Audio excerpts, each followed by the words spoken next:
بسم اللہ الرحمن الرحیم۔ حضور کو نبوت ملنے کے بعد 3 سال تک حضور دین اسلام کی دعوت کا کام چھپ چھپا کر کرتے رہے۔ اس کے بعد جو ہی چوتھا سال شروع ہوا تو آپ نے علل اعلان دعوت کا کام شروع کر دیا، جو کہ 10 سال تک جاری رہا۔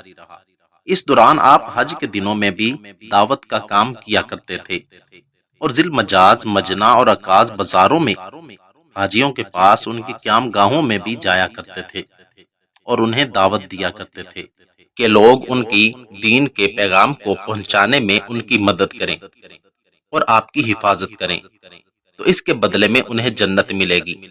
لیکن آپ کسی کو بھی اپنی مدد کے لیے تیار نہ کر پاتے۔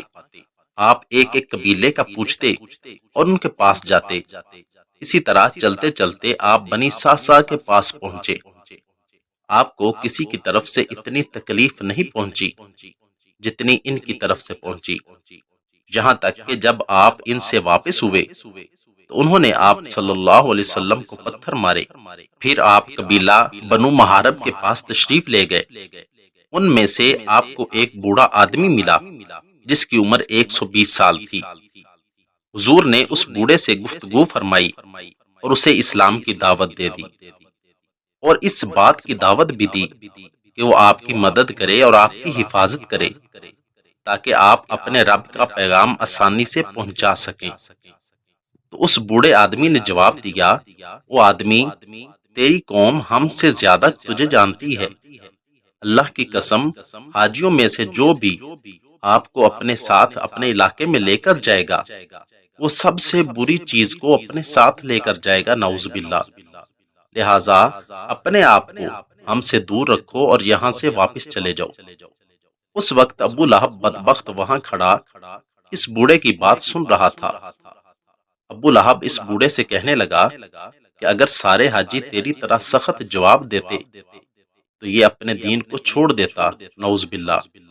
یہ جھوٹا اور بے دین آدمی ہے۔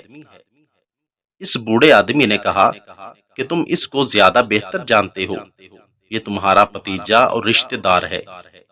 اس بوڑھے نے کہا کہ اے ابو تبا، شاید کہ اسے جنوں ہے، اور ہمارے ساتھ ہمارے قبیلے کا ایک آدمی ہے جو اس کا علاج جانتا ہے۔ ابو لہب نے اس کی بات کا کوئی جواب تو نہ دیا، البتہ آپ صلی اللہ علیہ وسلم جس بھی قبیلے کے پاس جاتے تو وہ دور سے ہی چلا کر کہتا، یہ بے دین اور جھوٹا آدمی ہے، الیاذ باللہ۔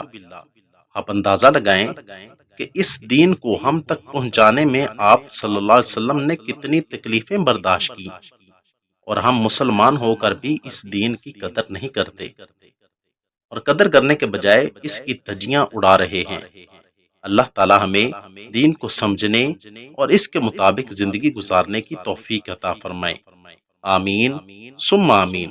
اگر آپ کو میری یہ ویڈیو اچھی لگی ہو تو ویڈیو کو لائک، چینل کو سبسکرائب اور ساتھ دیے گئے بیل آئیکن کے بٹن کو ضرور دبا دیں تاکہ ہماری ہر ویڈیو آسانی کے ساتھ سب سے پہلے آپ تک پہنچ سکے۔ شکریہ، والسلام۔